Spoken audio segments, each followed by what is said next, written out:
study of the. Today we're beginning what probably will be a month or a year, weeks or a month long study of the book of Genesis. And so I thought today I'd make some suggestions to you. First of all, if you're looking for some, since we're going to be spending maybe the next 2 years in the Old Testament, here's 2 volumes. Loretta bought me these for Christmas, was on my Amazon wish list.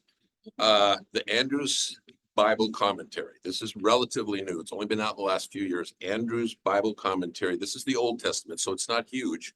And it doesn't go word by word and verse by verse, doing all this explanation of the Greek and what the 7 things the word can mean. It does concepts, and it's pretty good. Then if you're looking for a good study Bible, this Andrews Study Bible they now have it in the New International Version, so it goes with this. And so the combination of these two, sometimes there's half a page of footnotes on these pages in this Bible. So the paper is tissue paper thin because the whole Old Testament is 1 volume. But so that's one recommendation. You can get these at the ABC. You can get them online. You can get them at Amazon. Loretta got those for me on Amazon. Here it is. Then another one that's relatively new. This just came out about 6 years ago. You know, the SDA Bible Commentary is like 50 or 60 years old. The green ones that we all have on our shelves or people have on their shelves. They're in the process of coming out with a new set of these. There's 6 volumes out to date. I think it goes through some of the minor prophets already, Nehemiah and stuff like that. I desperately tried to find one of these to buy. I even found one in England. They wouldn't ship it to me here in the US. Sravko had a copy and he actually gifted this to me, which means something. So this is just Genesis. SDA, Seventh-day Adventist International Bible Commentary based on the NIV. And the ABC here in Florida in town said they'll have one. If you really want a scholarly theological thing, this is probably good for teachers. This is just Genesis.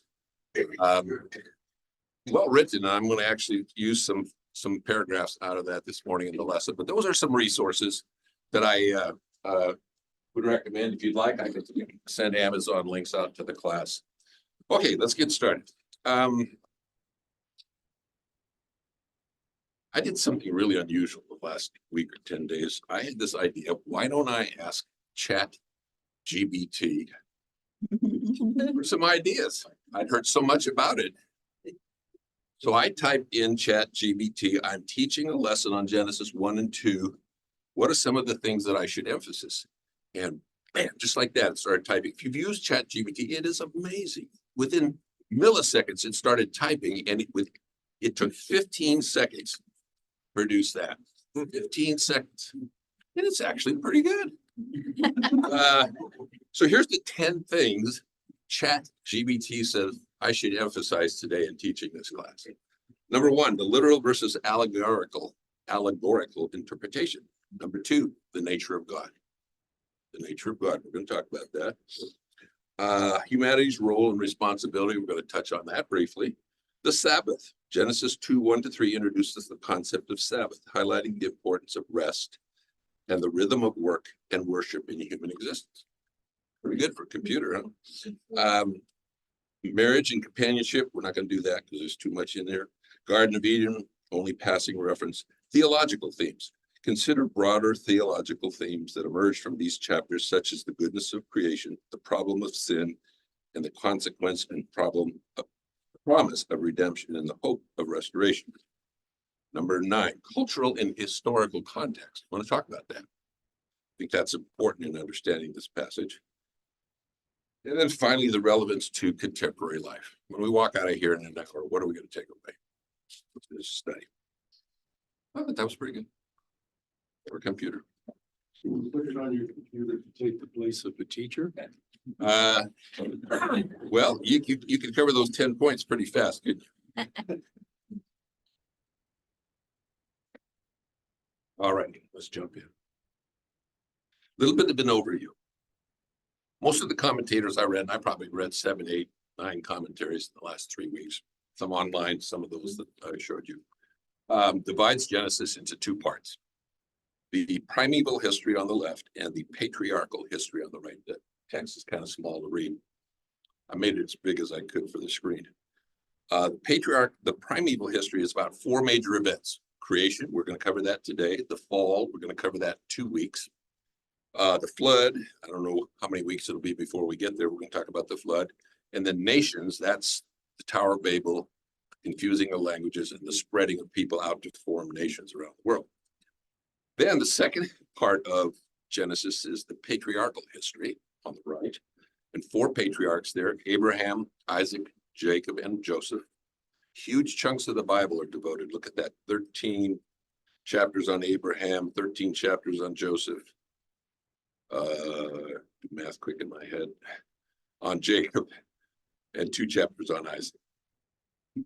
4 major events, 4 important people. First side covers approximately 2,000 years, and the second half, about 300 years of human history. So, first audience participation. Who wrote Genesis? Moses. When was it written? 1500. Not a year. Not a year period. I'm thinking more just in terms of the chronology. Between what and what? Between what and what? When he was in Midian? I'm sorry? Was it when he was a shepherd in Midian? No. I don't know. Most people say no. All commentators basically say no. Between the Exodus from Egypt and Moses' death on Mount Nebo, sometime in that 40 years is when the Pentateuch was written. Peter. There's this book, I think it's called Who Wrote the Bible, that says it's a compilation of academic area of research looking into this. It suggests that the Pentateuch was written by 5 different, I think mostly unknown authors. In Genesis in particular, there's basically 2 accounts. And they do an interesting job of splitting it into these 2 different versions by the 2 different authors. We're actually going to talk about that. Oh, okay. Okay. As it relates to these 2 chapters, yeah. Yeah, I was curious because There is some theory that even Genesis, like Deuteronomy, it concludes with Moses' death, and he was, and obviously he was dead, so somebody had to write those last verses of Deuteronomy, for example. But Moses, and this question: what do we know about the original hearers of Genesis? So the target audience is 40 years between the Exodus and Moses' death. Target audience was the children of Israel, wandering for 40 years in the Sinai desert. So that's what we know about them. What do you think was their understanding of the world and cosmic events? For example, when there was a famine, did they attribute it to natural, astronomical, Causes, natural causes. They did not attribute it to natural causes. They said God must be angry. He's withholding the rain. When a woman was unable to conceive a child, we're going to read this in Genesis. What did people say? God has cursed her womb, or she can't bear children. I mean, so when you had no understanding of the physical laws of nature, evaporation of water, clouds, rain, just things that we take for granted, they had no understanding of that at all. So Moses is writing this to a group of people who've been slaves in Egypt, working 6 days a week, probably, maybe 7, I don't know. Uneducated, no understanding of natural effects, science, anything like that. And so we have to, as we think about what we're going to read here and talk about in the next hour, we need to understand that it was written not for us in the 21st century, it was written for that audience. Or not exclusively for that audience, but primarily. Walter, you had a comment. I just had a couple of observations because I've always wondered what was Moses doing on top of Mount Sinai when God came. Maybe he was getting the books, not just the tablets that we usually focus on, because information came from somebody, and God says that the Bible is his revelation. So that is the first point. And the other one is our assumption usually is, like you just mentioned, that the people are uneducated, that they didn't know anything. The other possibility is that they were way smarter than I am. Way smarter. I know they lived longer. I think that they had more time to study some of this stuff that we don't focus in all the time. So knowledge might have been, but yet the belief that God was present, like you mentioned, and that he is in charge actually of the planet and not man, was very, very, very close to them. Mhm. One commentator wrote this: Moses' purpose in writing Genesis was to show Israel their origins. He wanted them to know that God was behind all their history, that he was the prime mover who had brought them to where they were in the desert. All right. It's easy to get caught up in the genealogies and the stories about, the characters, Abraham, Isaac, Joseph. Keep in mind that the book isn't just about people. It's really about God and his character qualities. Imagine if you were an Israelite just released from slavery and reading this for the first time, you would marvel at God's power over creation, his anger over sin, or the way he fulfilled his promises to everyone. If you were a skeptic approaching this, Genesis was not written for the skeptic of today. What do I mean by that? If you come to the narrative demanding proof for things that we know today from science, you won't necessarily find it. One commentator said the Bible begins with the fact of God. God would not be held hostage to the demands of skeptics. All right. We can uncover the message of Genesis by focusing on the picture of God that it offers. The church is desperately in need, the Christian church, desperately in need of recovering the view of God offered by Genesis. The church is also in need of a revitalized openness towards the text. It is easy to become so entrenched in our conventional ways of thinking about the text, we no longer allow it to speak. Now, what are those last two sentences saying?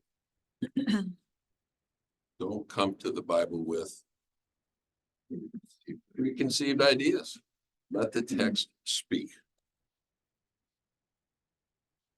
When we're doing exegesis of the scripture, the question shouldn't be, what does my belief system affirm that God has done? Or what would Israel's belief system affirm that God has done? We come to the text, allowing the text to speak to us. We should ask, what is the text asserting that God did in this specific encounter? I'm not saying that we should abandon all attempts to harmonize science and scripture. I'm saying that we should not expect the text to do that. Our harmonization must allow for some degree of compartmentalization between the role of science and the text. Comments or thoughts before we move into the text? All right.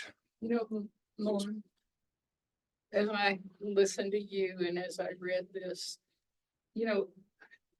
faith begins at the time of creation. Either you believe in God and you believe in his creation, what he's done, or you don't believe. And it starts in Genesis. It's not at Revelation. It starts in Genesis. Right. I got a slide that makes that point, but and I'll just pass through it because you already made it for me. Please. It's amazing. I just finished reading the book of Genesis this week, but seeing how when we fell and the earth got corrupted to the part where God was repentant for creating us, man always wanted to do what they thought was best for them, and sometimes they took their place of, well, I could be better than God. And then you only have, like, God only saw Noah as the good person. And I was myself this weekend, when the Sabbath started, I said, I wonder the people had to transfer that story over and over again. So it got to Moses because there was nothing really written. Mm-hmm. And it's like what she's saying, it's an act of faith and transferring that story until it got to Moses where he started to write it. So it's amazing to see that. unfolding. Mhm. Or like Walter suggested, maybe God gave him a lot of the details on Sinai. We don't know. Yeah. Who was the God who acted in Genesis? Okay, we got a God the Father over here. Three. All three. Okay, we got God the Father and we got all three. Anyone going once, going twice, please? Elohim. Elohim, that's what it says in Genesis 1. Elohim. What does the New Testament say? John 1 says, in the beginning was the word, this is from the New Living Translation. In the beginning, the word already existed. The word was with God. The word was God. He existed in the beginning with God. He created everything through him. Who is the word? Christ, Jesus. Right. Colossians 1 says, Christ is the visible image of the invisible God. He existed before anything was created and is supreme over all creation. For through him, God created everything in the heavenly realm and on earth. Through him, God created everything in the heavenly realm and on earth. So what's the answer to the top question? Jesus. Very clear. All right. But Lauren, you said, and that's the way I see it, is one does not act of the triumvirate. I'm talking about the Trinity. One does not act without the other. It could be Jesus forming man out of clay, or Eve out of the side of man, etc. But they were all acting in concert, as the way I see it. I don't see that they acted independently. I suggested that and I didn't mean to. I agree with you 100%. In fact, what was the spirit hovering over the? Yeah. Okay, we'll come to that in a minute. Whoops, I skipped forward. No, wait a minute. Oh, yeah.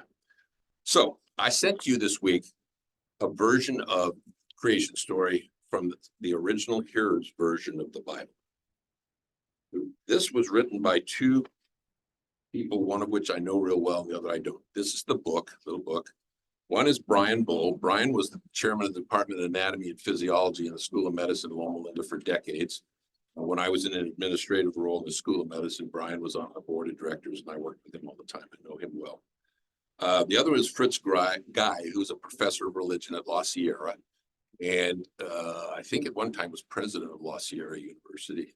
I think if any of you are alumni of La Sierra, you might know that.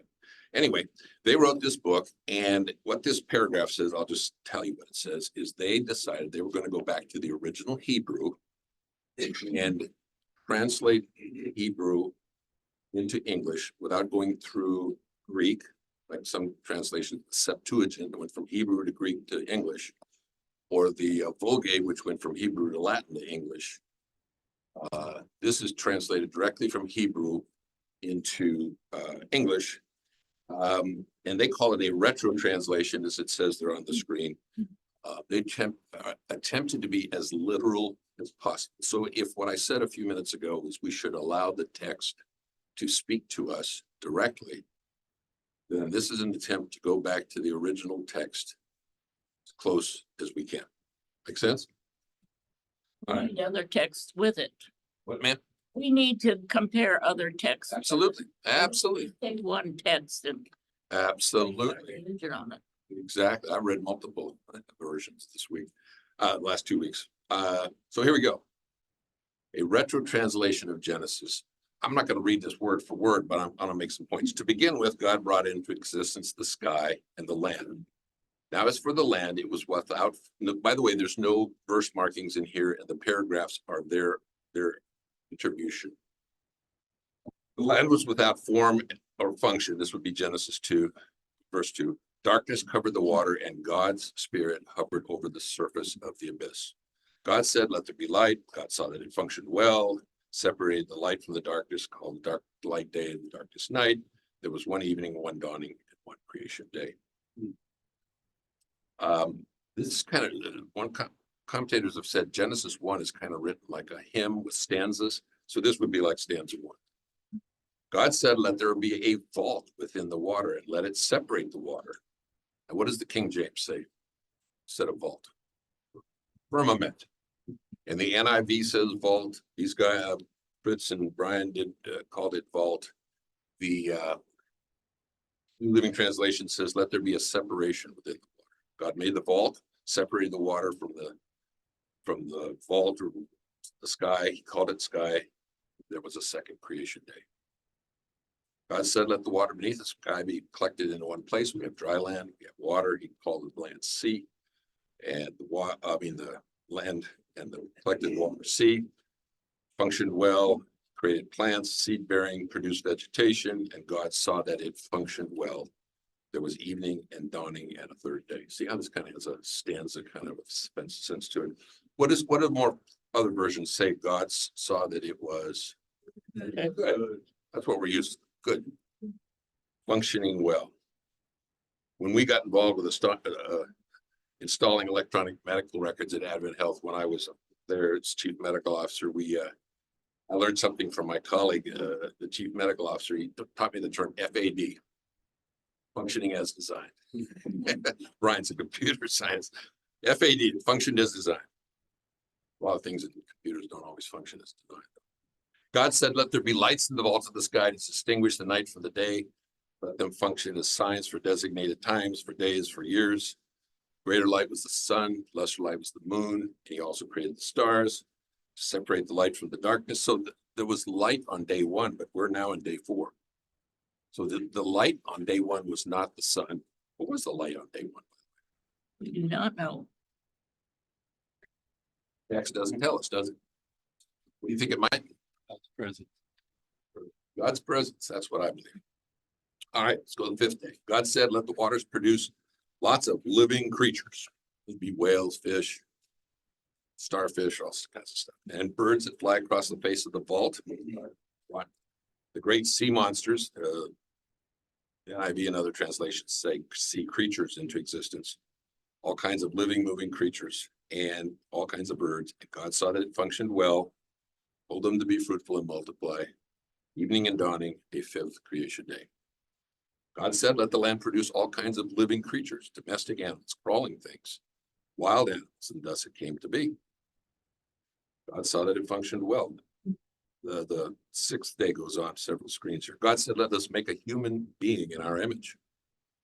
Be in charge of, like us, be in charge of the fish and wild animals. And then just this one brief statement. So God brought humans into existence in his image, in God's image, male and female. That's one. We're going to talk about what's the difference between the creation story in chapter 1 and chapter 2. That's a major difference. So all it says about human creation, that one sentence. God, well, no, out 2 sentences. God blessed them and told them to be fruitful, yada yada. Take charge of the fish and the birds and every living creature. So man was put in control of nature.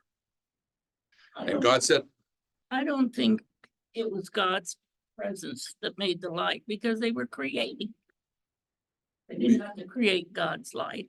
well, as you said, the text doesn't say. So anything we say would be a supposition, wouldn't it? But he didn't have to create his own light, and they were creating. What do you think it was? I don't know. Do I? My supposition is it was the literal presence of God. It was God's presence. Okay. We can agree to disagree, can't we? Oh, yes. Without being disagreeable. All right. God said, I will give you food of every seed bearing plant and every fruit bearing tree. And the animals were given the green plants. So we're not supposed to eat grass. And then it came to be, God observed everything that he had made. This is day 6. And he saw that indeed it functioned not well, but very well. There was evening and dawning, the 6th creation day. The sky and the land were completed and all their vast array. God completed his work on the 7th day, and on the 7th day he rested. Because he rested, he blessed the 7th day and made it sacred. And then this last sentence is the first half of verse 4 of Genesis 2. This is how the sky and the land were brought into existence. That's the first creation story in our passage today. Thoughts, observations. You've made some thoughts and observations that we got. Anything else before I move on? Okay. So, time's flying. Halfway into our lesson, I'm gonna have to skip some stuff. Halfway into our lesson, I want to state some assumptions. There are differing points of view about the creation story, aren't there? Even within Seventh-day Adventists. So here's my assumption number. Forest Lake is a Seventh-day Adventist church. Wild leap and big leap like that. Assumption number 2, Grace and Truth is a Seventh-day Adventist Christian Bible study class. Great. Assumption number 3, we just finished studying the 28 Seventh-day Adventist fundamental beliefs in this class, right? We are, and then I inserted late in the week, I am going to support belief number 6 on creation,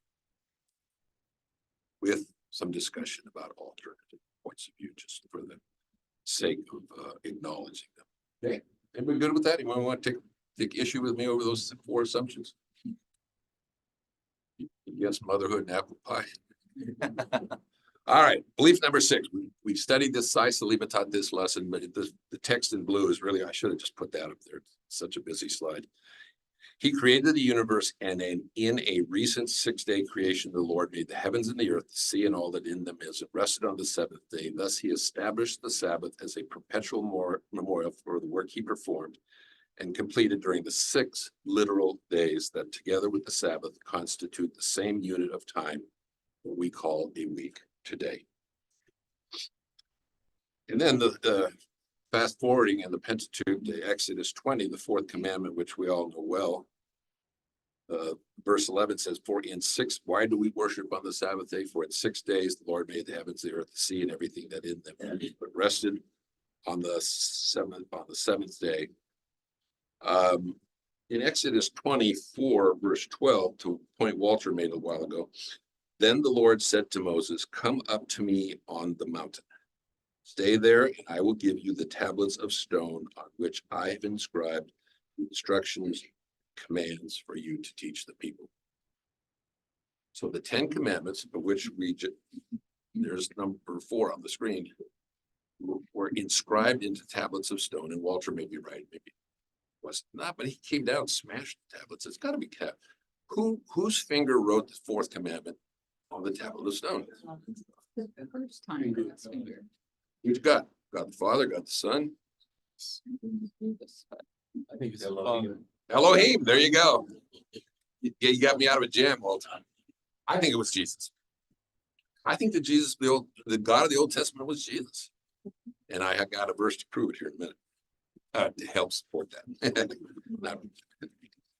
All right, so the Godhead, let's see. Okay. Well, here's some. So I'm going to give you some other. So we've given the biblical statements about the 6 literal days. Now let's do, here's from Ellen White. In the law given from Sinai, God recognized the week and the facts on which it is based. Then she quotes the 4th commandment and says, this reason appears beautiful and forcible when we understand the days of creation to be literal. I stumbled on this a couple days ago, this enduring word commentary online. In John 5, Jesus spoke of the importance of believing what Moses said. And Jesus said, for if you believed Moses, you would believe me, for he wrote about me. But if you do not believe his writings, how will you believe my words? We can't, and then this is Mr. David Busey. We can't truthfully and consistently say we believe in Jesus if we don't believe in the book of Genesis.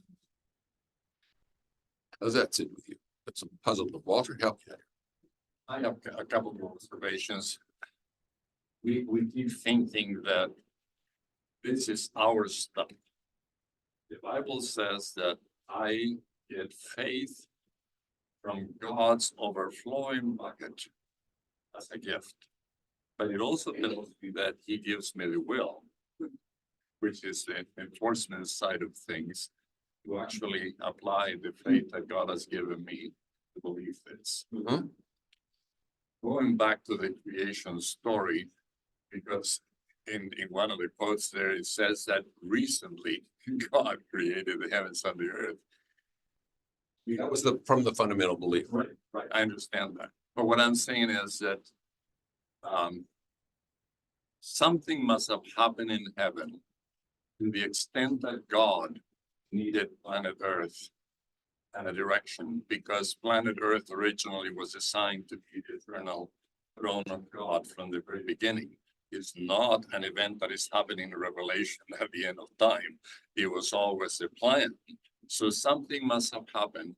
And it's awesome that we can be a part of that which happened in time and in the fulfillment of God's will to bring the universe to the point where they would no longer be struggle Mhm. in any lives. Right, good. All right.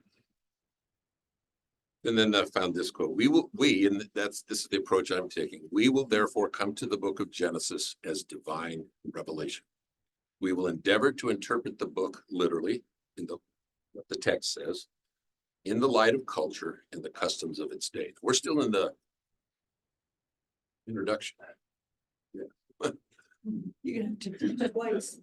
I know. Teach it next week. Let's see, I got 25 minutes to land the plane here. Please. I see a lot of emphasis on literal, which makes me think about my father-in-law who is way gifted differently than me. He taught physics at Andrews University, etc. And he got involved, I would say, in the 7-day literal creation. And he felt like there was benefits on both sides and points. And the church shouldn't take such a hard-nosed, line on it. And but I don't really understand it, or can I, other than share that he felt, the church took issue with something that probably should just be allowed to have more thought about it. I've got some thoughts on the little 7-day week coming up here in just a minute, so hang on to that thought. So every day I get some kind of an email that's got a list of news stories, and on February 24, this story, you can't see it up there at the top, but it says February 23, 2024. This is like 2 weeks ago. Paleontologists discover a $240 million billion-year-old Chinese dragon fossil. This fossil is 17 feet long. There's a head and then a neck and a body and fins and then a long tail. I think it says here an 8-foot long tail. No, the neck was, anyway. Diencephalosaurus orientalis. So the only reason for putting this slide in here is that this issue of who created the world, where did it come from, how is not just some ancient issue. Here it is from 2 weeks ago in the news. And then 3 days ago, I got another email story. What is that in the picture? Mastodon or a woolly mammoth. And here's what, so I clicked on it because I thought, well, that's interesting. Here's what it said. A biotech company, Colossal Biosciences, hopes to resurrect extinct species, said Wednesday that it has reached an important milestone. The creation of a long sought after stem cell for the closest living relative of the woolly mammoth. The woolly mammoth was a big shaggy species of elephant that roamed the tundra before going extinct thousands of years ago. And now the company says their scientists have for the first time created an induced pluripotent stem cell for the mammoth's closest living relative, Asian elephants. Now, a pluripotent stem cell, think of an embryo in a woman's uterus. A sperm and an egg unite, create a fertilized egg, and then you begin to split and you have an embryo, right? A cluster of 8, then 16. Then those cells are pluripotent, meaning they can become eyes, teeth, bones, fingernails, heart, lungs, kidney, etc. Those are pluripotent cells. So what they think they've done is create a pluripotent cell that potentially could be, what was it says here? Using cloning techniques and gene editing, they want to manipulate the cells in hope of someday creating elephants with the trait of woolly mammoths. 3 days ago in the news, just announced this week. Only put it in there for curiosity's sake. The creation story, how we got here, where creation came from is a current issue. This is a quote. I'd like to suggest that we approach the book of Genesis as the book presents itself to us. I believe the first verse makes it clear the way we must approach the entire work of Genesis. In the beginning, God created the heavens and the earth. That's really the whole thing story, isn't it? Zdravko Stevanovic taught 2 weeks ago, and remember, I went back and watched it from our YouTube channel, and he had a slide up there with this verse in Hebrew. And he went through the Hebrew words and talked about it.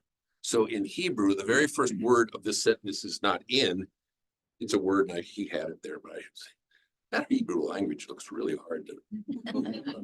All those dots and little lines, I don't, you couldn't take notes in the lecture that using Hebrew. I don't know how you could write it fast. Maybe I'll ask a friend afterwards.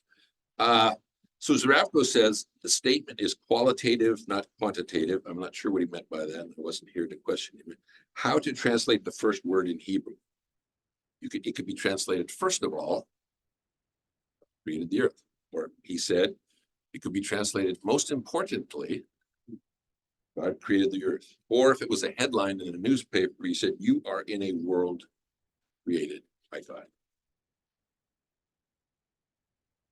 So it is with this verse. We dare not call it good literature. It claims authority, veracity. From this one verse, we should either read on expecting a revelation from God, or we should set it aside as mere religious rhetoric or being symbolic or allegorical. I have a question for you just a second about that. There are only two viable options as to where Genesis 1:1 and the rest of the book came from. Either it was a product of human author's imagination, or it was divinely revealed. Is that binary choice too simple? Is there a third option? Yeah. Okay. I mean, I think. Kind of black and white. Okay. I think you can still believe that God, that the story is the story God told Moses. Okay. I think as you and I talked about before, that it is the truth explained in a manner in which Moses would be able to present it to the people who can get The target and audience. understand it.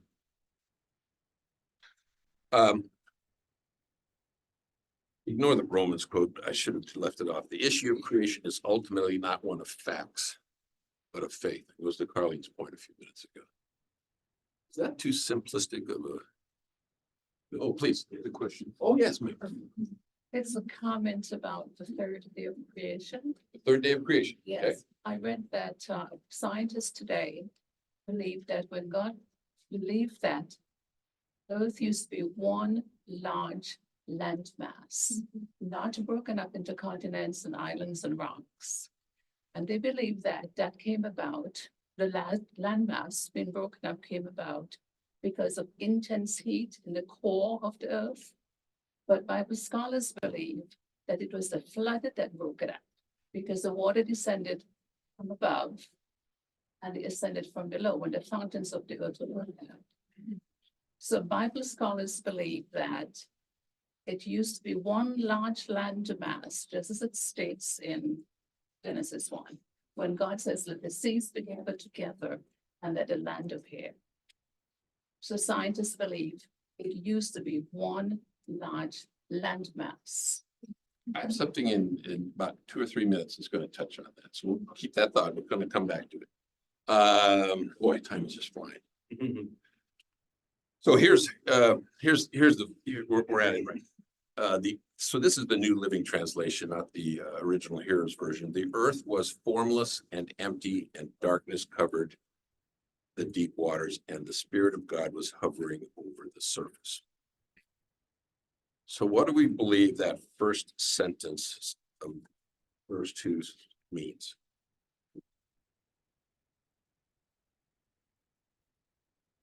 No one suggests, here's a guy from that big commentary, John Walton. No one suggests this verse indicates that matter had not been shaped, or the cosmos described in verse 2 is empty of matter. That's what I believe. The text intends us to talk about bringing the cosmos into existence by organizing and assigning roles and functions, that is, by bringing order to chaos. And then John Walton offers this paraphrase. Is his own words, but so this would be the 2 verses. The earth was non-functional, primordial, Watery darkness prevailed, and a supernatural wind that was permeated with the power of God circulated over the surface of the earth. I'm gonna come back to the idea in a minute. I should change the order.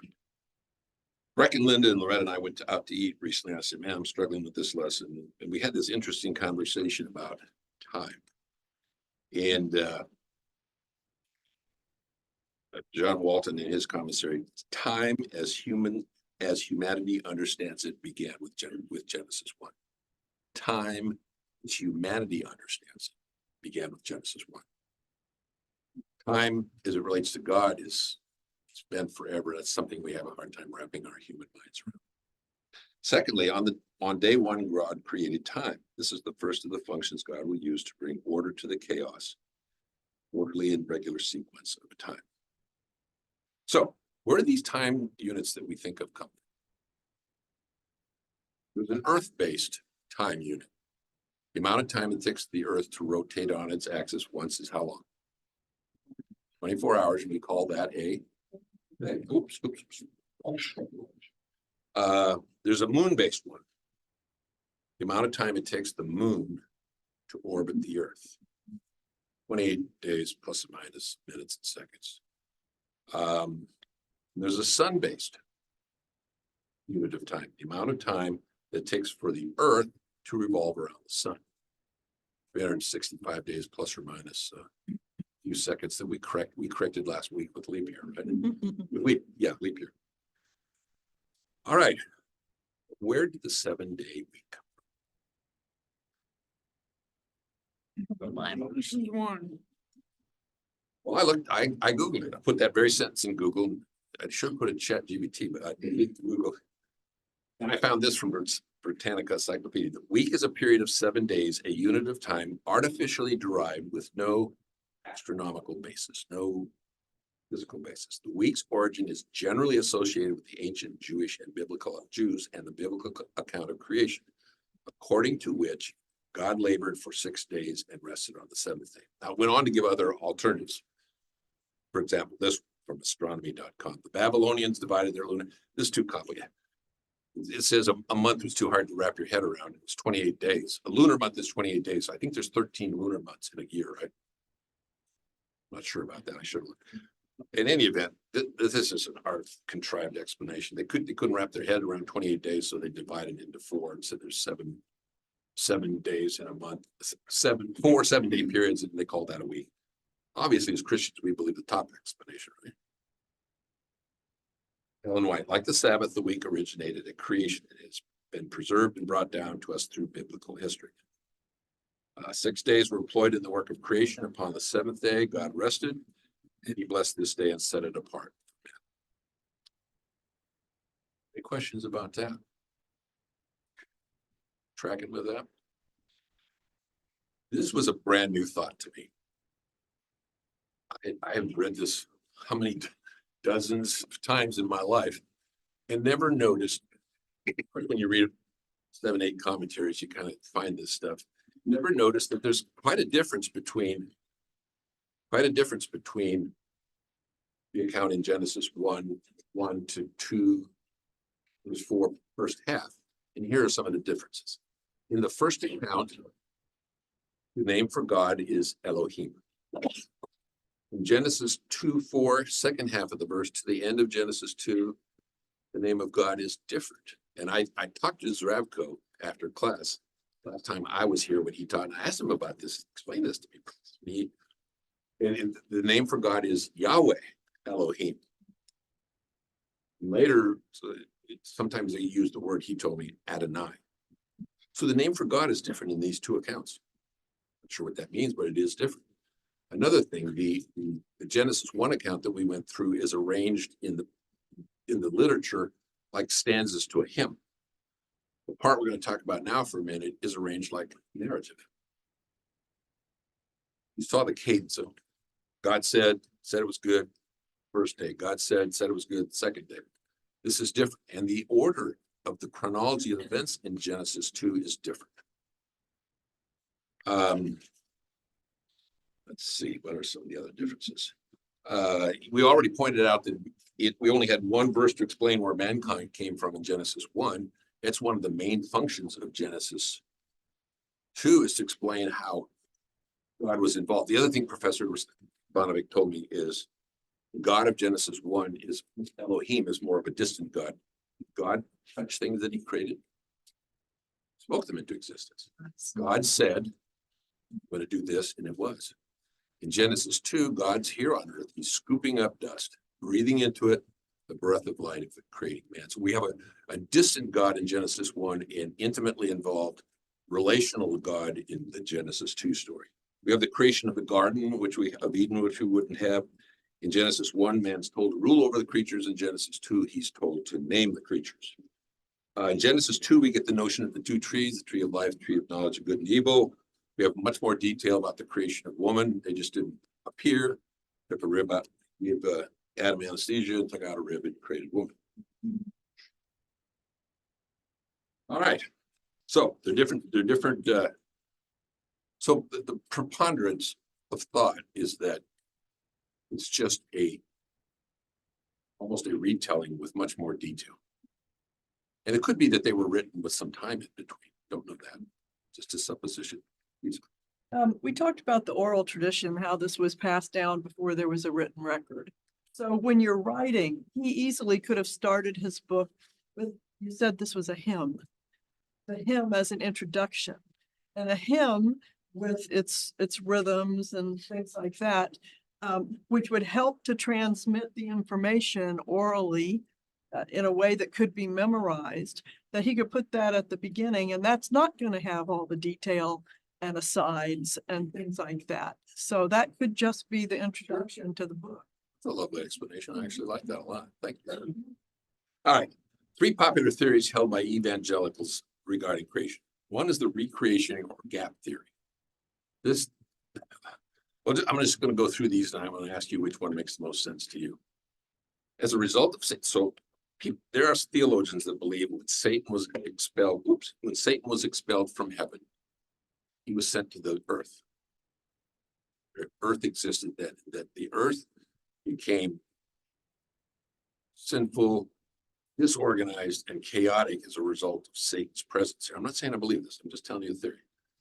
And that it had lost its original state and was found in a state of chaos in Genesis. Verse 2. That's one view. And there's this one, the initial chaos theory. This one says that the universe is like an untouched block of granite, was like an untouched block of granite before the sculptor begins to fashion it. The creation is not in an evil state as the result of some catastrophic fall of Satan, but merely in its initial unformed state, like a lump of clay in a potter's hand. And then this one, this view holds that the chaotic state does not occur between verses 1 and 2. Some people suggest that there's vast period of time between Genesis verse 1 and Genesis 1 verse 2. It's ridiculous in my mind. But before verse 1, a vast time, you start over. This view holds that the chaotic state does not occur between verses 1 and 2, but before verse 1 of an unspecified time. The absolute origin matter is then not the subject of the creation account of Genesis 1, but only the relative beginning of the world and civilization as we know it today. Now, I really can't wrap my head around the difference between 2 or 3. And I'm not a theologian, so I'm not going to try it. Does what I just read about pre-creation chaos theory make sense? Elmer and I discussed this on a golf cart a couple of weeks ago, and we agreed. I believe that there was matter here. There was some kind of matter that was in a formed but chaotic state. God came and acted upon to create the earth, humanity, and animals. Therefore, if you find a rock that's carbon dated or a bone that carbon dating says is 240 million years old, is that possible? I think so. Not bones. Go ahead. Isn't that making God subordinate to another Godhead that created the primordial chaos. No, that would be a creation of God. In this theory, that's created by God. But not him, not the one who created everything else, or is it? I have a theory. Okay, go ahead. On that, because Ellen G. White writes in her books that it would be 6,000 years and more 6,000 years in sin or and I'm trying for time, but what I thought about that when I see that the scientists put 240 millions or millions of years, when the flood happened, in my mind, I said maybe something got altered. And that's the results that scientists comes with. Well, that's the explanation we've used as Christians for a long time. I'm gonna have to step, Elmer. Well, I don't think there's anything wrong with 2 and 3 from the Genesis perspective, because if you look at the universe we know, look at our solar system, there are heavenly bodies that are chaotic. There are asteroids that have no form. There's matter there, but there's no sky, no firmament. I think God took a world that was without form. And first of all, he created the atmosphere, the oxygen. He knew he had a plan. And so there had to be a certain amount of oxygen, nitrogen, all the elements of life, because not all plants have that. So they're in a different state. So you can have, there's nothing inconsistent in carbon-14 dating with the Genesis In my mind, kind theory. And in my mind, there's not. it can be consistent with all of them. Genesis 1 and 2 are what we are talking about, and the word theory is it may be emphasized. The text says, God in the beginning created the heavens and the earth. Okay? Then it says that he came and put some order to that which he had made. But the gap theories and all the rest of the stuff, God says in the beginning, I created it and made it. It's all part of the same process.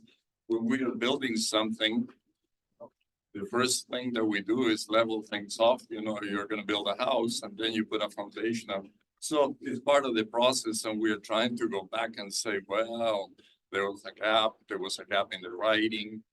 I think that Moses probably wrote it so the gap would have been his lifespan of 120 years, I mean, if you want to put it like that, well, sure. But the idea that the text there is specific. In the beginning, God created, and then he took the next step.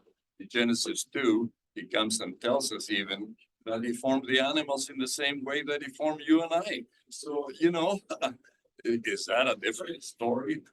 Well, maybe it's an expansion and an explanation, a detail of the same events that are taking place. I'm gonna take the teacher's prerogative and step on the gas pedal here a minute, because I do want to make a couple more points, and time is fleeting. We have 4 minutes left. What about evolution? Can a Christian believe in any form of evolution? Isn't this breaking the rule you said at the start that we shouldn't be reading Genesis from the perspective of the 21st century? I mean, Genesis wasn't written for us to evaluate whether there's anything about evolution. Okay, good point. He's saying we said in the beginning that God created everything, heavens and earth, and now is it possible that since creation 6,000 years ago, if you believe that, that there has been some evolution? Here's from this book, Brian and Fritz guy, the ways in which the word evolution has been used in conversation about creation and evolution. This is their idea. Evolution is the idea of long periods of time and major changes in the known forms of life on Earth.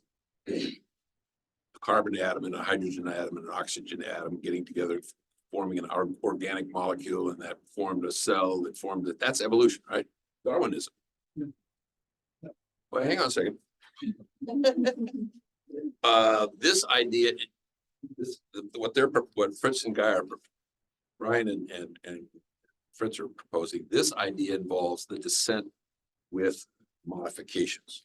It involves the idea of random genetic mutation and natural selection. My father had a PhD in biology and he was chairman of the biology department at Atlantic Union College for decades. This, I believe, is what my dad believed about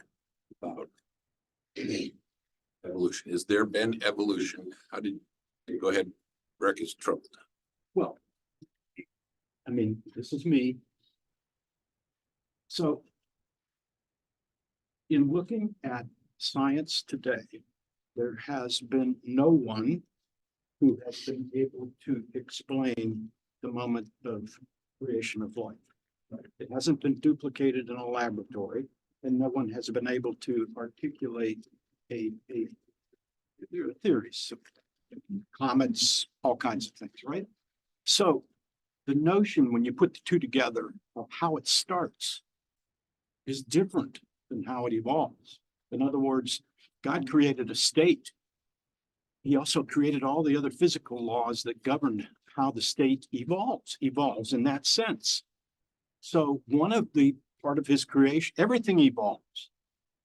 Everything evolves from order to chaos, basically, right? So what's happening here is that the rules involving evolution simply say that what God has created, animals, everything else, by the nature of his laws, evolve. It doesn't say anything about how, it doesn't go backwards to explain that the laws of evolution did not explain creation.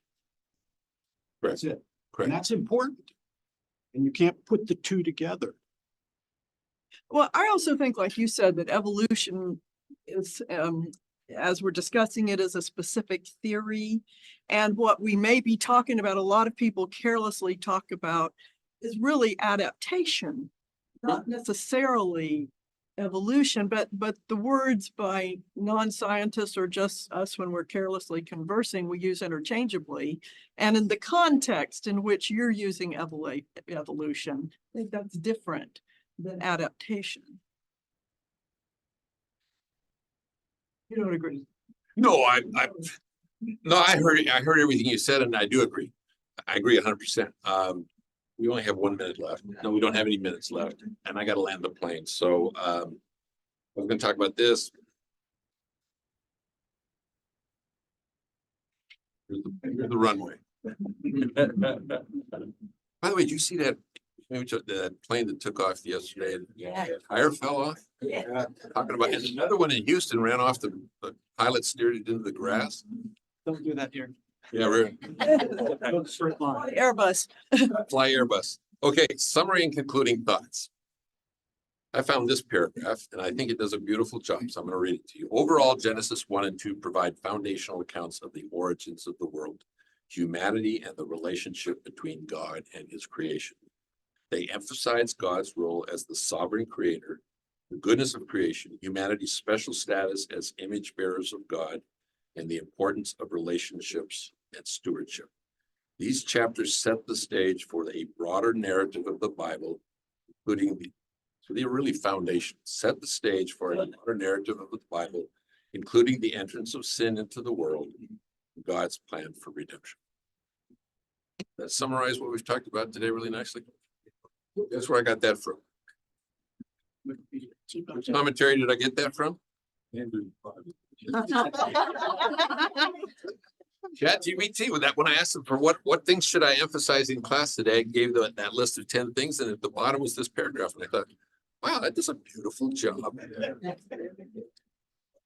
The computers did a nice job of summarizing it. Tomorrow I'm going to send you, I stumbled onto this while I was preparing. I was Googling for images of grace and truth to put at the very beginning of the lesson.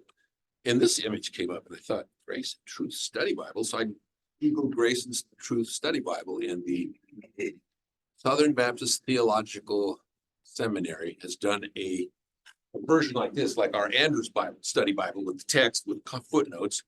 And it's done by the Southern Baptist Convention. And so I went there and the entire book of Genesis was available as a downloadable PDF file. So I'm going to email all of you this Southern Baptist Convention NIV Grace and Truth Study Bible. tomorrow. And with that, the plane has landed. All the tires are on. We're on the runway. We're at the gate. Luggage is being unloaded. All still alive, yes. Thank you for being here. Thank you for your participation. Have a great Sabbath. Did you believe? Yeah, I saved it as PDF. I printed it. Yeah, I like that for a while.